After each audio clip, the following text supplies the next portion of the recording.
Welcome to the 2023 NNLM Virtual Symposium on Health Misinformation. We are glad you are here to join us today. I am Deborah Trogdon-Livingston, User Experience and Education Strategist for Region 2 of the Network of the National Library of Medicine and the Medical University of South Carolina. We have just a few technical items to cover before we get started. All attendees have been muted, but we do welcome your questions and comments in the Zoom chat at any time. VFairs is providing technical assistance today. NNLM staff will be keeping an eye on the chat with me. Please be sure to select everyone from the drop-down menu when posting your questions and comments in chat to ensure everyone sees them. Submit questions for speakers using the Q&A function to ensure they do not get lost in chat. We have live closed captioners for this event. You can access the closed captions by clicking on the icons with the 3 dots and then selecting closed caption. If you would like to share on social media, we encourage you to use the hashtag for the event. You can see it on the screen. It's hashtag healthmisinfo, MISINFO, Before we get started, I'd like to share a little bit about who we are. The National Institutes of Health is the nation's leading medical research agency. Many of you might be more familiar with the National Center for Allergies and Infectious Diseases, which is one of the many institutes and centers at the National Institutes of Health. NLM, or the National Library of Medicine, is one of the 27 institutes and offices of the National Institutes of Health. It's the world's largest biomedical library and produces online resources like PubMed and Medline Plus.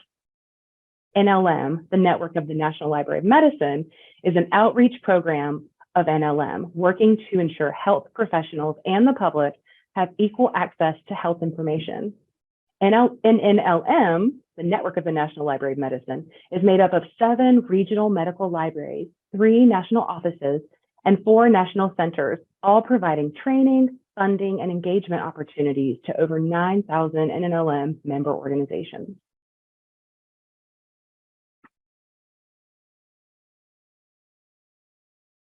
It is my pleasure to introduce today's speakers, who are, the first set of speakers are all from the University of Alaska, Anchorage. We have Dr. Jennifer Meyer. Sorry, folks.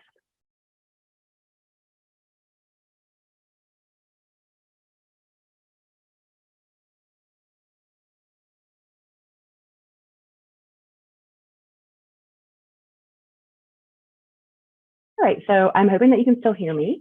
I did have a little technical issue, but that's okay because we're almost to the point where our lovely speakers will be taking charge. I am excited to welcome our speakers. If you all, yes, I'm sorry. Dr. Jennifer Meyer, she, her pronouns. Dr. Joy Chavez Mapeye, she, her pronouns. Alexandra Edwards, she, her pronouns. Sean Butler, she, her pronouns, and Dr. Gabriel Garcia, he, him pronouns. Thank you for your patience, and I will turn it over to you.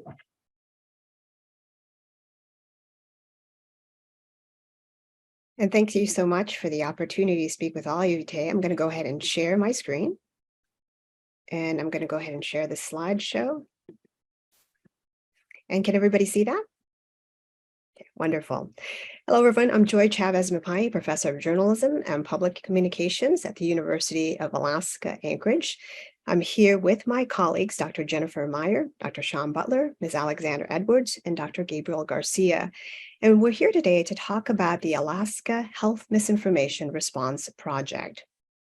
Our research team really came together early in the pandemic in March 2020, when the World Health Organization warned of fighting both an epidemic and an infodemic, where fake news spreads faster and more easily than the virus itself. Little did we know then that the infodemic would shape the course of the pandemic. From our research team, we developed the Alaska Public Health Information Response Team, where we began providing accurate health information on public-facing Alaska Facebook pages. Our goal wasn't to battle it with the trolls. It was basically to provide good information to counter the bad. And here's how we did that. Strategic communications students would monitor 30 public-facing pages. Once a comment was flagged as misinformation, the comment would be sent via Remind app to me, which I would then send to a team of volunteer responders with backgrounds in healthcare, public health, research, and so on. And here's an example of one of those, one of Dr. Meyer's responses. She often used GIFs and GIFs to get people's attention, and some even included Beyonce, as you can see here. In this response, she's pointing out that the research shows the effectiveness of the COVID-19 vaccine. Our best practices included something we developed called the Triple E. Let me see if I can get to that slide. And the Triple E is basically engagement with empathy and education. We wrote for those reading the thread and not the misinformation commenter. We included a lot of visuals, as you saw there earlier. And we also included something called the truth sandwich, where we'd start with the truth, indicate the lie, and then end back with the truth. So we officially launched Response Team in 2020 and began comprehensive misinformation response in fall 2021, where we brought in more research, community engagement, and worked with our computer science colleagues. Before we get to that, however, Alexander Edwards will discuss the initial evaluation of the team.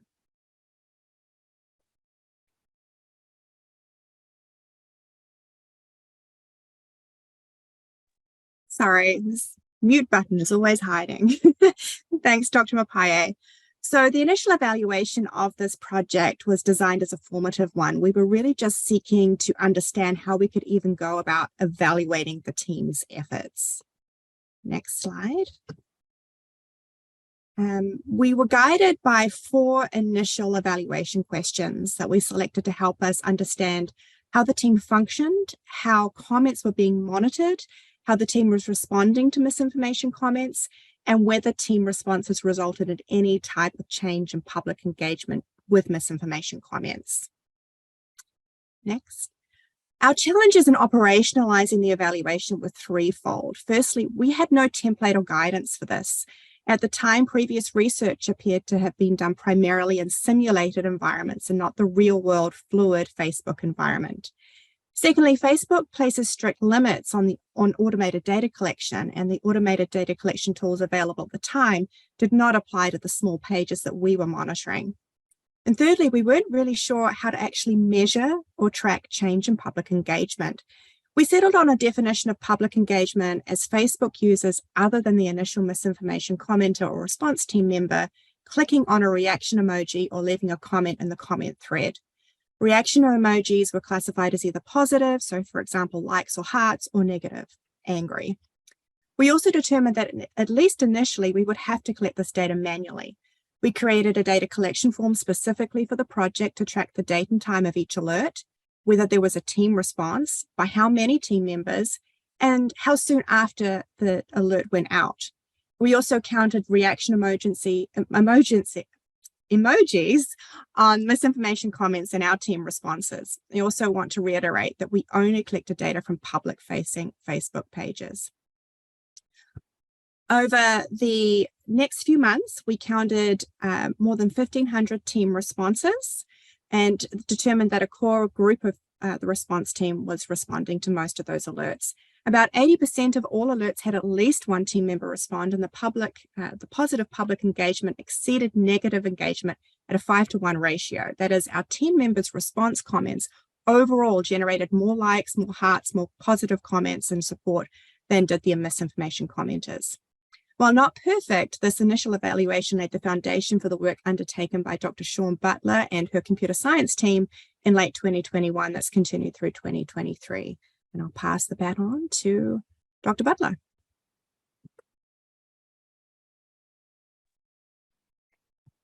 So what we wanted to do with the computer science team is doing 2 things. One is to see how effective that the responses were that were coming after the team responded. And so what we did was we compared the responses, the replies, the comments that once the misinformation was posted, we actually looked at all the replies shortly after that alert was posted, and then we looked at all the replies after our response team replied. And what we were trying to do is capture the sentiment analysis prior to and after the response. Next slide, please. So in looking at this, we used sentiment analysis, which is used in machine learning quite frequently to determine basic sentiment of comments and reviews and things like that. And what we discovered was that it's a scale of -1 to 1, 1 being positive comments, -1 being negative comments, negative sentiment. And before the response was posted, before our responder actually posted their debunking information, there was approximately a neutral sentiment around that misinformation prior to our response.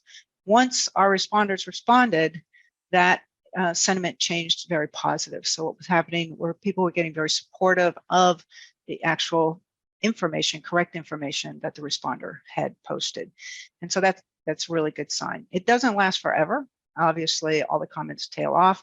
But basically, what we saw was about a 640% change in sentiment overall in the project. So that told us that I think that there was some effectiveness to the debunking for the misinformation. Next slide, please. The other thing we had trouble with, and I think everybody struggles with it, is to determine the difference between we collected all the data, but trying to determine which comments were misinformation and which comments were not misinformation. We collected a lot of data on Facebook, but it still wasn't enough. And all that data had to be labeled. Labeling is extremely important in machine learning, and because you need to know whether something is misinformation or is not misinformation. Since we didn't have a whole lot of data, what we wanted to do was we found a Twitter database that had already been labeled. And what we wanted to do is train our models to actually use that Twitter data to fine-tune the model. You evaluate it, then you fine-tune it, and with those hyperparameters, you actually end up selecting the best model possible. Next, please.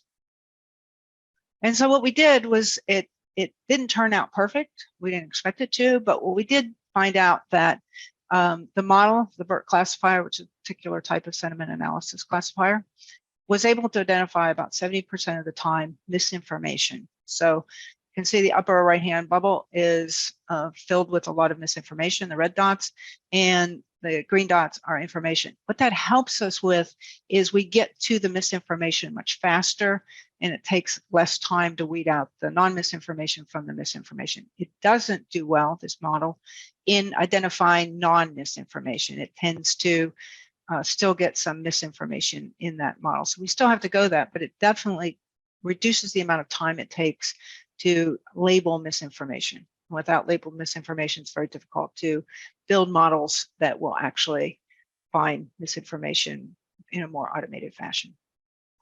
Next. With that, the next speaker. So for our research, we conducted a survey among Alaskans, wanting to find out what the factors are associated with COVID-19 vaccination. Next slide, please. We used a cross-sectional study design using Qualtrics platform for our online survey.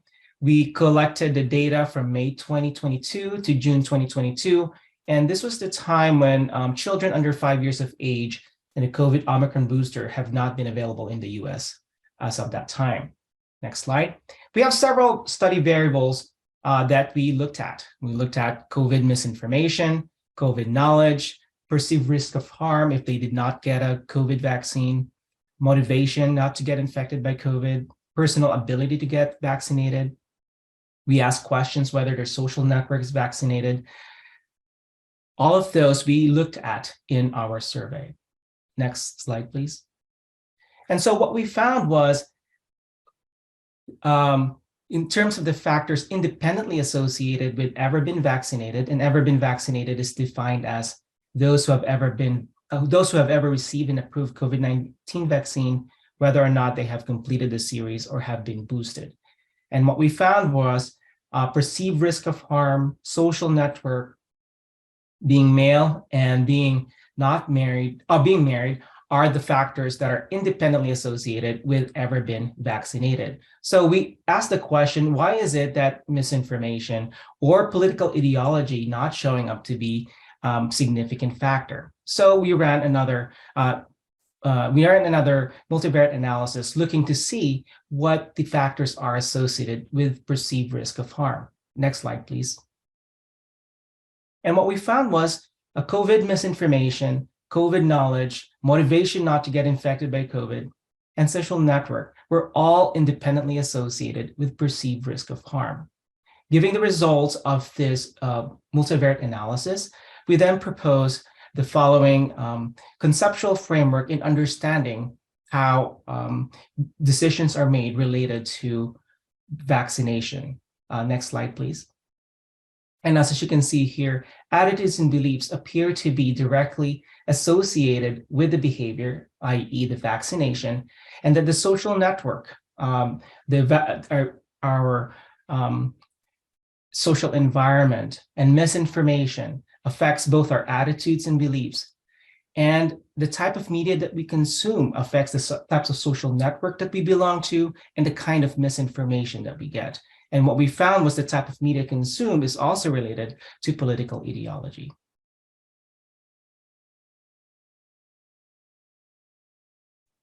Thank you, Dr. Garcia. So while our project started out primarily looking at debunking COVID mitigation misinformation and COVID vaccine misinformation, as the pandemic progressed, we found ourselves debunking a lot of just general vaccine misinformation. And you can see some of the recent news here portraying a lot of concern from pediatricians regarding the very low vaccination coverage rate for children. And this was highlighted in a recent MMWR report, which showed that Alaska, unfortunately, has the lowest vaccination rate for the pediatric required vaccines in kindergarten. And so we need to mobilize a response to how we're going to deal with that. Next slide, please. So our healthcare providers, health workers, public health workers, I think we all know misinformation is driving a lot of negative health behaviors. And this infographic is hot off the press from the De Beaumont Foundation. I think it came out just a few days ago.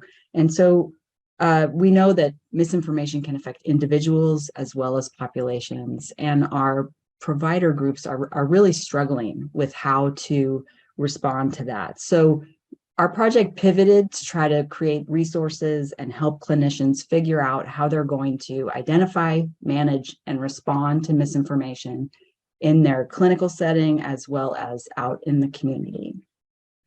Next slide, please. And one of the things we learned that I think is so important, I'm a nurse by training, and when I was trained over 20 years ago, misinformation and anti-vaccine information, we were told to just ignore it. It's fringe. It's not. It's a small group of people. And while it is a small group of people, it is having a dramatic effect. And we need to think through how we're going to manage that. So in this example here, one of the things I learned as being a responder on the project is that you're often addressing misinformation in a media setting or community setting, not just to try to convince the poster of that information to change their mind, but you want to be present in the social environment so that you can offer that science-based information, because you never know who's reading or listening to what you're saying. And so here's an example where the comment thread was filled with all kinds of false claims about vaccines. And so I tried to post some information about a recent survey that we did for the municipality. And I was reassured that time and time again in our surveys, we see about 70% of the population responding to the survey follows the recommended guidance by scientific consensus around vaccination. So I'm always reassured, but our media environments can really create that false equivalence that it is a controversial issue, while the majority of Americans accept vaccine and the science around vaccination. So when I posted this, again, this shows you never know who's reading your comments. So here's a person that read my comment and then said, thank you for this. It can feel as though the problems won't improve when I look at so many of the responses. And I replied to her, just remember, there's more of us, and tried to give her that encouragement, because it can feel really defeating. You can get really burned out. And one of the ways we tried to support providers going forward, healthcare workers, our students who are learning health science, is to create a series of resources that's posted on our website that clinicians could use to start the conversation with patients and raise awareness around misinformation and help clients, patients, community members become more resilient to that misinformation. And I'll post that link in the chat. And that's the end of our presentation. I would invite questions. We have, I think, about 4 minutes of our 20 minutes here, or we can wait till the end, whichever the host would prefer. Feel free to reach out to myself, Joy, or any of the panelists. We are really in uncharted territory, and this project was really innovative and cross-disciplinary. And I just am so grateful to be members of such a great team. So thanks, everyone. Thank you all for that excellent presentation. I didn't see any questions in the chat or in the Q&A. If you all have any questions, I'll wait just a couple seconds since you guys left a few minutes. And if we don't see anything relatively quickly, then we'll move on and we'll take any questions, because sometimes you might need to think about it that you guys might process that you need to answer at the end. So I'm still peeping it out. I was really interested and excited about being able to utilize a specific plan to identify misinformation. So I really enjoyed the chart and the visuals that you all shared. Very nice. All right, so I'm thinking probably people are going to ask at the end. Let's just take a moment. Oh, as soon as I said that, somebody answered. That was totally perfect. Someone asked, were there any linkages between the project and the Alaska Division of Public Health? Great question. Yeah, Alaska is a very small town. We have about 750,000 people in the entire state, and the public health community is very close-knit, and a lot of our colleagues and network is members of the Division of Public Health. And we worked with them very closely, hand in hand, collaborating with their public information officers. And in fact, as the pandemic progressed, Joy and I would regularly attend those public information calls where you had public information officers from throughout the state calling in, and we would provide an update on what we were seeing in the Facebook environment. Facebook is the site that most Alaskans check on a daily basis. And so we would provide an update about what we were seeing. And sometimes the public information officers throughout the state would clue us in to some issues on their personal website, not personal, their work website, like, for example, the city of Juneau. And they would say, you know, we really need some help. And so we would dedicate some responder resources to debunking some of the misinformation. Every time they put information out about the pandemic, you kind of invite misinformation in the comment threads. And so we were available to cover them, so to speak, so that we could debunk in real time. And that was really reassuring to the public information officers, and we were frequently thanked for being available.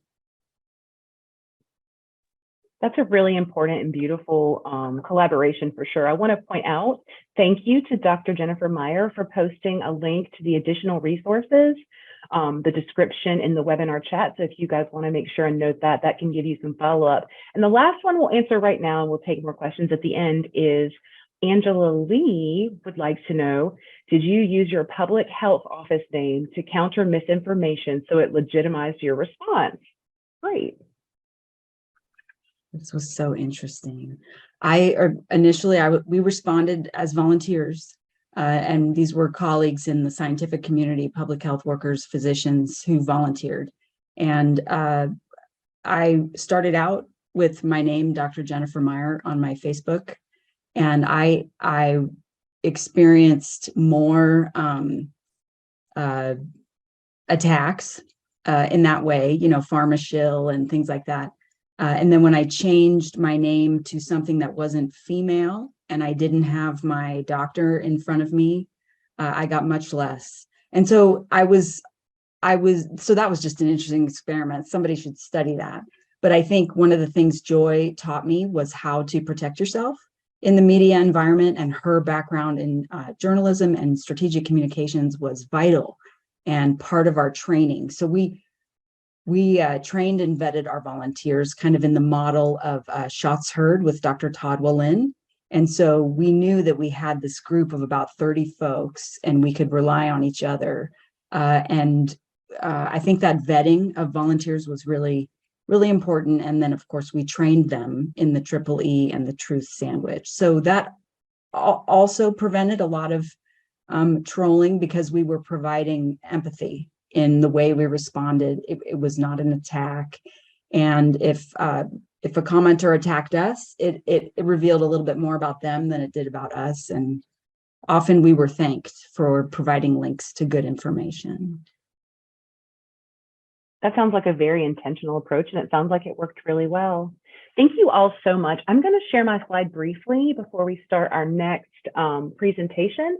So we'll definitely take more questions. So keep adding them to the chat and to the Q&A, and we'll keep looking. There's one that'll be coming up toward the end. I just saw one pop up. So bear with me for one moment.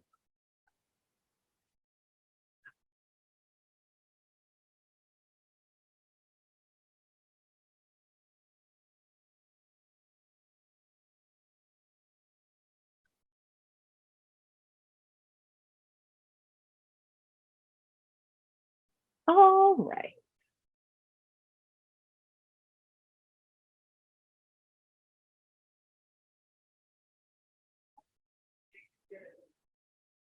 Okay. I'm having woes today. Thank you all for being very patient. I am excited to introduce our next speaker, Jared Erlin, he, him pronouns. He's the Behavioral and Health Sciences Librarian for East Michigan University.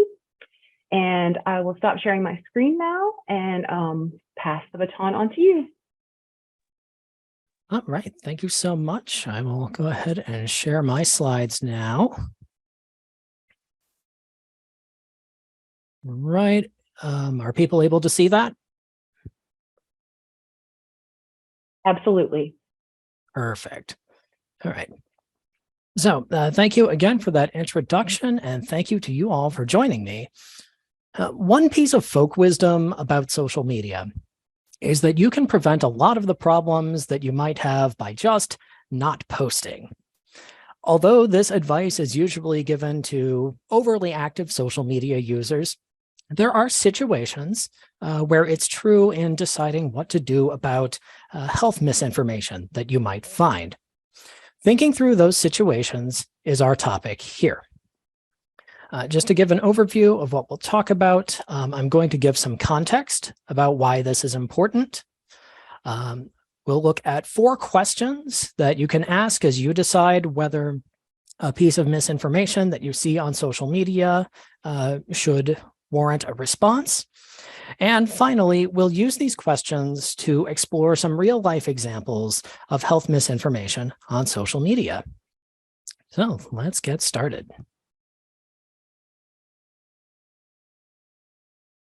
Now, why is this important? Since trust in established and reliable sources of health misinformation is declining, a reputation of being trustworthy about health topics is a valuable resource to manage. And although there has been research on effective ways to correct health misinformation, some of which you've heard about elsewhere at this symposium, less is known about the reputational risks to navigate when doing so. These reputational risks can be important if the correction is not done thoughtfully and deliberately. And as an example of what I mean, I want to talk about one case from last year. So in 2022, there were some posts on TikTok that depicted people cooking chicken breasts in liquid cold medicine. And this came to be known as NyQuil chicken. So the FDA released a warning about the very real dangers of misusing cold medicine in this way. Their warning described it as a social media challenge. And it got lots of media coverage and media attention, but there was also criticism about calling undue attention to this activity that seemed to be very rare. Or they were criticized for implying by making this press release that it was more common than it actually is. Now, there's no evidence that the FDA actually caused more people to make NyQuil chicken by putting out this statement. But the statement and the news coverage about it did at least cause a spike in searches for NyQuil chicken on TikTok and elsewhere. Even though the FDA was correct that this could be dangerous, they received high-profile criticism for this. These two headlines followed the FDA's announcement. The New York Times said, FDA warning on NyQuil chicken alerts many to existence of NyQuil chicken. There was even criticism from overseas. The Guardian in the UK said interest in dangerous NyQuil chicken videos surged after US agency warning. You'll probably never have articles like this written about you or your institution. Nonetheless, the people in your community and your social networks likely see you as a resource for good and meaningful health information. That reputation is worth protecting. And the 4 questions that we're going to look at are intended to help prevent some of the missteps that might put that reputation at risk. So now we will move on to talking about those 4 questions. So first, what is the purpose for which a given piece of misinformation was posted? There are many possibilities. I've listed just a few here. Persuasion includes both intentional falsehoods and situations where the posters themselves may be misinformed or don't know better. By challenges or social media challenges, I mean posts that explicitly encourage imitation and participation. One well-known example was the Ice Bucket Challenge from 2014, where lots and lots of people posted videos dumping buckets of ice water on themselves to raise awareness about the disease ALS and to encourage donations to fund research. You probably saw a lot of those on social media at the time. That's often the kind of widespread imitation people think of when you say social media challenge. Trash posting is creating intentionally low-quality posts that are meant mostly just to provoke a reaction. You might have heard a similar term for trash posting that I'm not going to use here to keep things family-friendly, but if you've heard that other term, this is the same thing. In general, something that encourages people to change beliefs or behavior in some way and is posted for that purpose is more likely to warrant correction than something that doesn't, like a trash post or a joke. Now, it can be hard to judge the intent of a stranger on the internet, of course, but there are a few ways to at least look for clues as to the intent of a given misinformation post. First, assume that you're not the intended audience for the post, and that the way you read it might not be how the intended audience receives it. This is related to the idea of context collapse on social media, where you have lots of audiences in one place who are all hearing the same messages, even those that aren't really intended for them.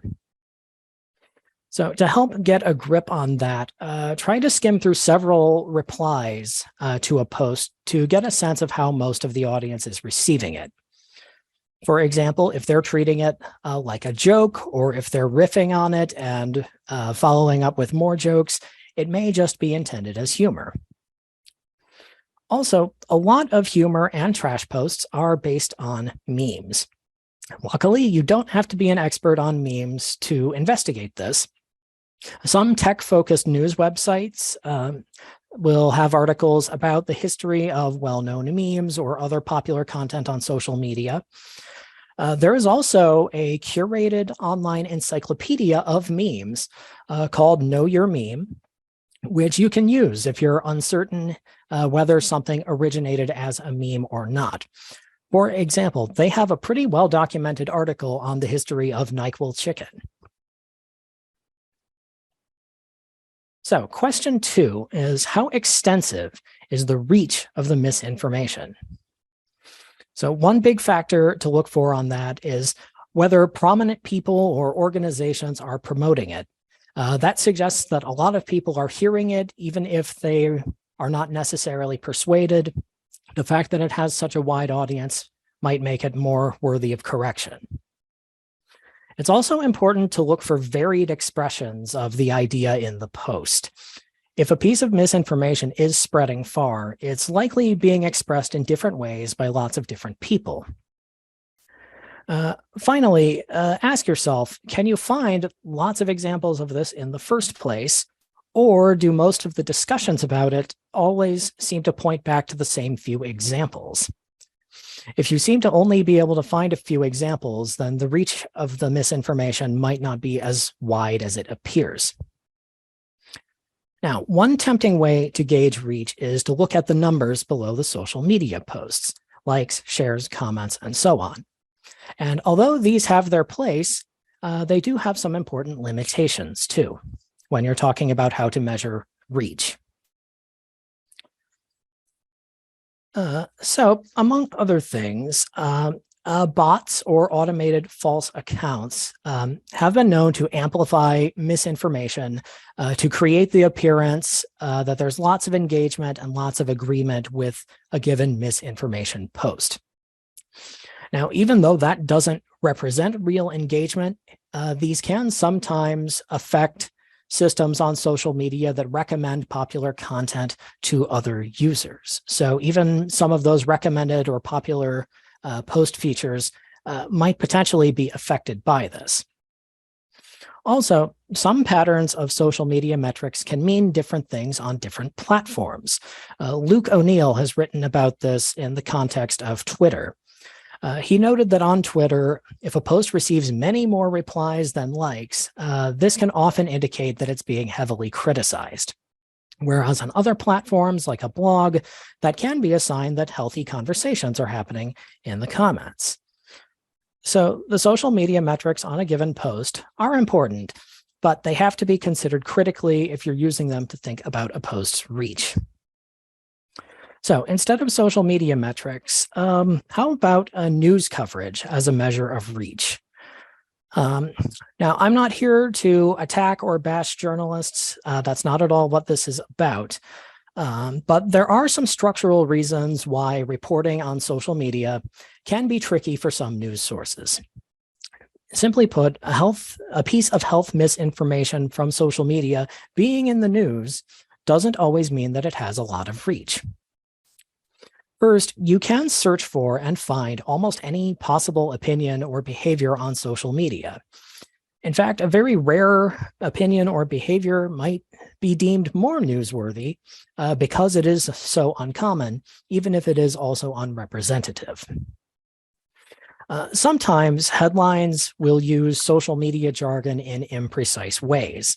In particular, the words viral and challenge sometimes get used just to mean anything that seems like it could be imitated, even if participation is not actually common or even encouraged, like it was with the Ice Bucket Challenge.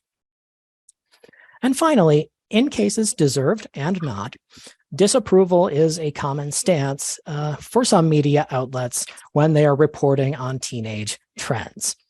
That can include teenager-heavy social media networks such as TikTok.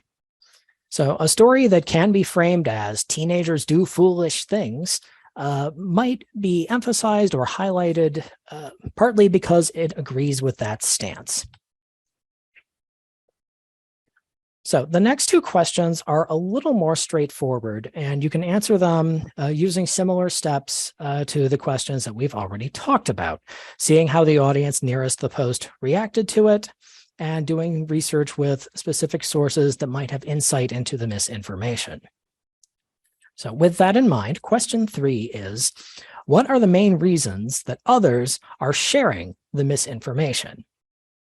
This can include similar reasons to why it was originally posted, but it can also include criticism.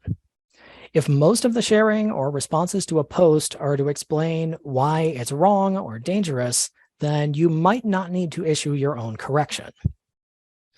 So look again at what people are saying when they repost this misinformation and how conversations around those reposts play out. Part of that needs to be looking at multiple examples of reactions to the post and seeing how it's received by its intended audience. And finally, question 4. Does the misinformation encourage imitation, participation, or other action that might be harmful? There are two sides to this. First, the likelihood that any behavior might result from the post at all. And second, the likelihood of danger from that behavior. Now, when I say behavior, I'm speaking broadly here. It could include, for example, deciding to forego an important vaccine. Behavior can include a decision not to do something as much as a decision to do something. In general, the more likely a post is to encourage harmful behavior of some kind, the more likely it is that a correction is worthwhile. Similarly to when you were examining reach, if you're looking for evidence of people acting on the misinformation, it may be a red flag if the same small number of examples are the ones being discussed everywhere. That might mean the influence of the misinformation is perhaps smaller than it appears. So just to recap, here are the 4 questions we discussed for thinking about whether a certain piece of health misinformation on social media warrants correcting. In short, I suggest thinking about its purpose, its reach, any sharing, and any action that might follow from it. Now, I stress these are questions to ask, not rules to follow or a rigid system. These questions might provide you some more information and context, but your expertise and discretion is still important in deciding what to do. For the last bit of this presentation, we'll apply these questions to some real-life examples. So let's turn back to NyQuil chicken.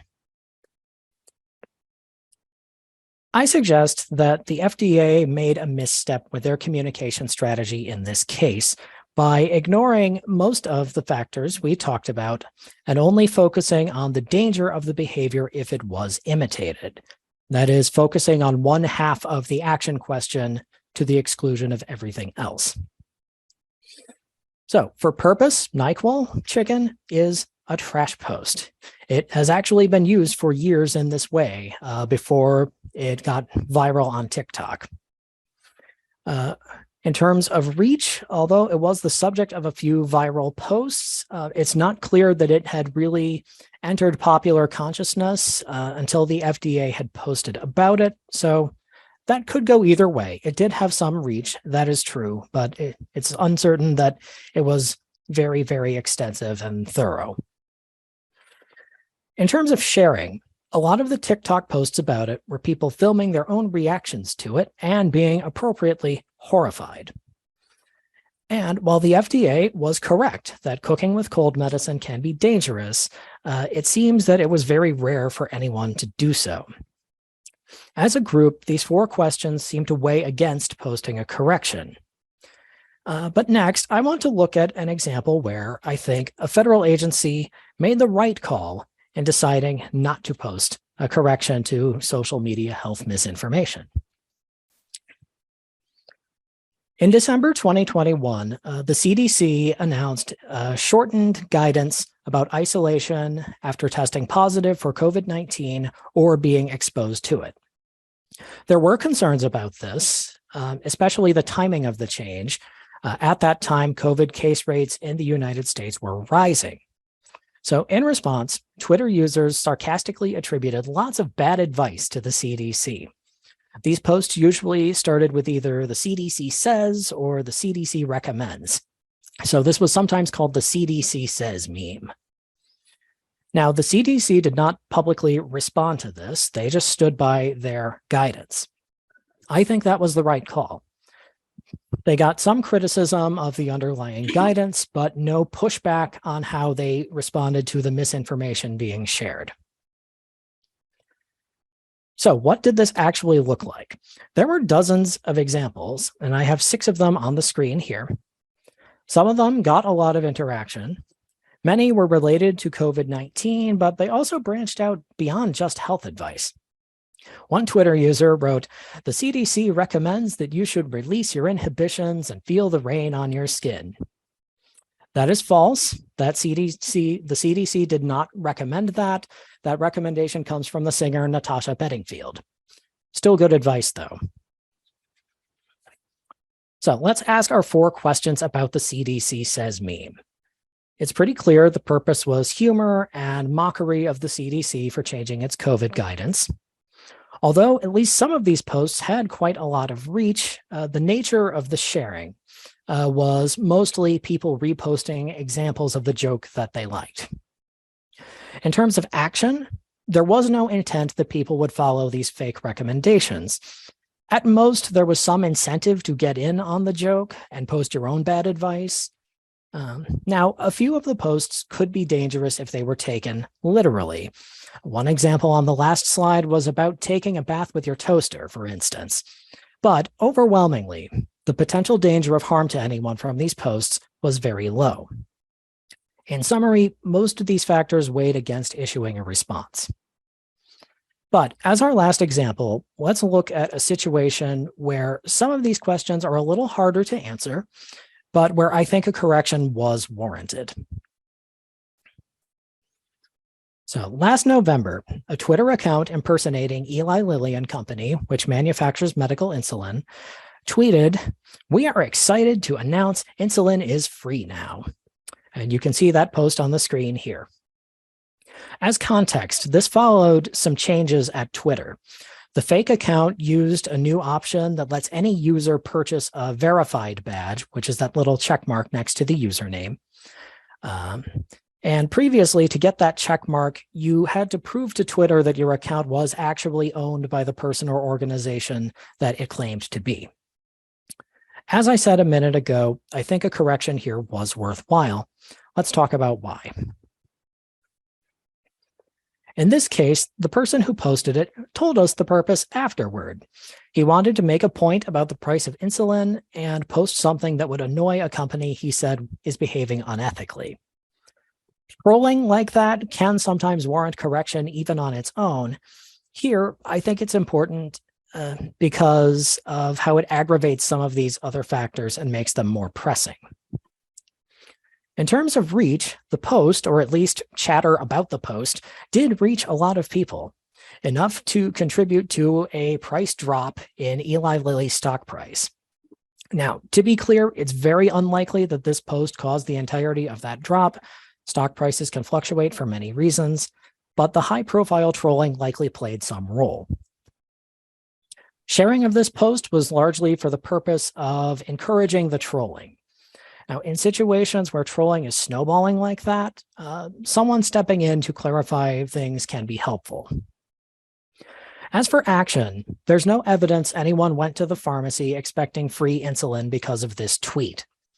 But even if someone didn't see this tweet, they might have overheard conversations or media discussion about some confusion around the price of insulin and wonder if something about that had changed. So the harmful action, as it were, is contributing to potential confusion. I think that matters given the life or death importance of medical insulin. So although it's a little harder to judge in this case, I think the action question does weigh in favor of correcting here.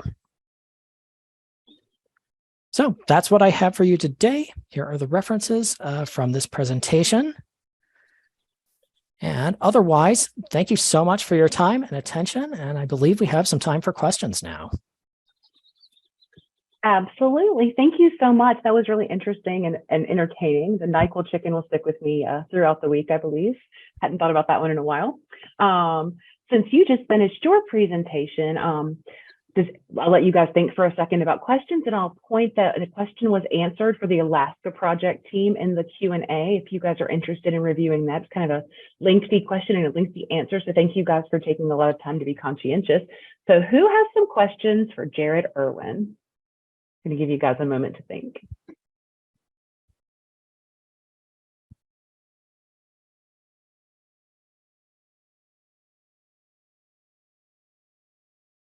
There is no pressure, but you're getting some good feedback. Great presentation. People are thinking it's very interesting. I'll give you guys a couple more minutes. And you could ask questions for either group. I see a question from Dr. Jennifer Meyer. I was just curious, Jared, we've done a recent partnership with our medical librarian at UAA and trying to see libraries as, community centers and the heart. So I was wondering if you have outreach to communities to help raise awareness around, how do we help citizens decipher or triage what is good information, what is bad information. And it sounds like some of your tips might be helpful there. So I just wondered if there was continued work, outside Eastern Michigan University with your surrounding community. Yeah, as a librarian, that is something I would love to explore more and expand on. I know that many other library organizations do that. Full disclosure, I used to work for NNLM, which is organizing this symposium. So I am at least familiar with some of the efforts that have been ongoing. So I know that you are exactly right. Like public librarians are very interested in this and very receptive to learning about ways for their to reach out to their communities and help them tackle some of these challenges that we face. So yeah, there's absolutely a receptive audience among librarians, whether public or academic or other types of librarians as well, who are interested in doing this. Outstanding, thank you. I know up in Alaska, it's a very tight-knit network of librarians statewide. So sharing information out that way, I just think would be really awesome. Thank you. Yeah. Great idea for connection. We have a couple of questions that are in the Q&A, both at this point are for Jared. The first one is, how would you recommend institutions do or do not respond to comments that are misinformation couched in personal attacks or insults? For example, the common practice of people criticizing institutions for supporting the LGBTQ plus community by calling the institution / employees / LGBTQ people groomers. Great question, and that's intense. Thank you. Yeah, that is a great question. I don't know that I have a great answer off the top of my head, but one thing I would try to stress is, what grooming for sexual abuse or child abuse actually is, that it is a very serious thing, and it's not something that's appropriate to be used as an attack against anyone else, whatever your political views or opinions on issues are. So that's one thing I would try to clarify from the start, what this word people are throwing around actually means. And just tying it back to some of these questions, that is something I think would warrant correction, because it's something that's affecting legislation about access to like transgender healthcare, and attacks like this are having a real impact on real people, both in terms of health and otherwise. So yeah, I believe engaging on that and trying to explain, what these terms we're throwing around actually mean and who these people who are affected by them are, could be a good way to go about educating people on that. Well said. I'll read these out of order. You have kind of a comment. Thank you so much to both presenters. Jared, you make a great point about news outlets using terms like viral loosely. Sometimes news headlines go for the sensational language, for example, using election landslide to mean a simple majority win. So you're getting some support in that form. And then a question above that is this is for Jared, is there a potential middle ground? Do you think the FDA should have completely ignored NyQuil chicken, or could they simply share a generic reminder about the misuses of over-the-counter medications? Is that still feeding the trolls? Yeah, I think a middle ground could have been possible. There have been other medication challenges on TikTok and other outlets that were apparently more widely imitated and did present real dangers. Like I know one was from a few years back about misusing Benadryl basically to overdose on that with an attempt to cause hallucinations. So that was something that was circulating a couple of years ago, I think, on TikTok. But yeah, I mean, certainly reminders about just responsible and correct use of medication can absolutely be valuable. But yeah, I think part of the reason the FDA got so much flack is because they put a lot of emphasis onto the particular example of NyQuil chicken, which seemed to be rarer than some of those other examples. But yeah, I think responding to, I don't mean to say that responding to challenges of this kind is never a worthwhile thing to do, but it's there certainly is room to do that in some cases. Which brings us to probably what should be our last question on a related note, very related. What do you think about responding to conspiracy theories or other ways to do so without directly engaging? When the COVID vaccines came out, for example, there were conspiracies about specific people dying.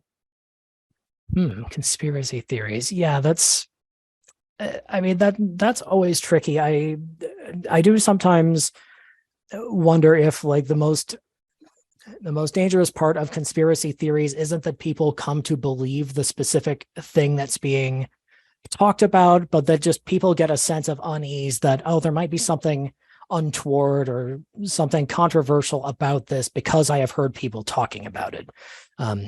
Not so much that they do come to believe that specific people are being targeted for extermination through this vaccine. So personally, one way I might try to approach that is just without issuing a direct response to it, just try to share safety information about the vaccine and the fact that at this point, hundreds of millions, if not billions of people around the world have had at least one dose of it. And the vast majority of them are still walking around. So it's, I think there are ways to at least put correct information before people in response to those kinds of claims without necessarily amplifying the conspiracy theories themselves. Excellent. I just put a couple links in the chat, but I think these questions are fantastic, and they also reveal why it's so important to collaborate with your health provider community, who can be the science content expert in that response, and then your communications, strategic communications professionals, because they can really help you craft a response in such a way that it's less likely to be attacked further, and you can really provide good quality information to the people that are reading the post. The other thing I thought of with conspiracy theories is it's often fun to, in your comment back, reveal the tactic that the conspiracy is using. And sometimes that can help kind of defang the intensity of that conspiracy. And I think it's the Center for Countering Digital Hate. They did a lot of work on, especially in the anti-vaccine environment, really drilling down to what were the 3 goals of that anti-vaccine industry, which is a globally funded industry. And that was, belittle or make the virus seem less of a threat, increase the threat of the vaccine, and decrease any kind of threat around, and increase anybody that promotes the vaccine is obviously evil. So when you kind of reveal those 3 goals of the anti-vaccine movement, almost all the anti-COVID vax misinformation falls in one of those 3 categories. And I think that helps kind of reveal and neutralize the impact of misinformation. Anyway, thank you for a great talk. Oh, thank you all for your excellent talk as well. Absolutely. Everyone made like such a good connection. I think you guys could be co-collaborators in your field. And I feel like everyone who attended learned lots of tools and information that they can utilize. So thank you sincerely to each of our presenters today. Just a few items before we end our session. If you are interested in MLA CE credit for this session and others, you will receive an email after the symposium ends with a questionnaire and instructions to claim CE credit. Thank you for joining us for the final day of the Health Misinformation Symposium. At 4:10, join us for the closing remarks from Martha Meacham, Project Director at NLM. Thank you very much. If you have any questions, always feel free to reach out, and we appreciate everyone being here. Thank you very much.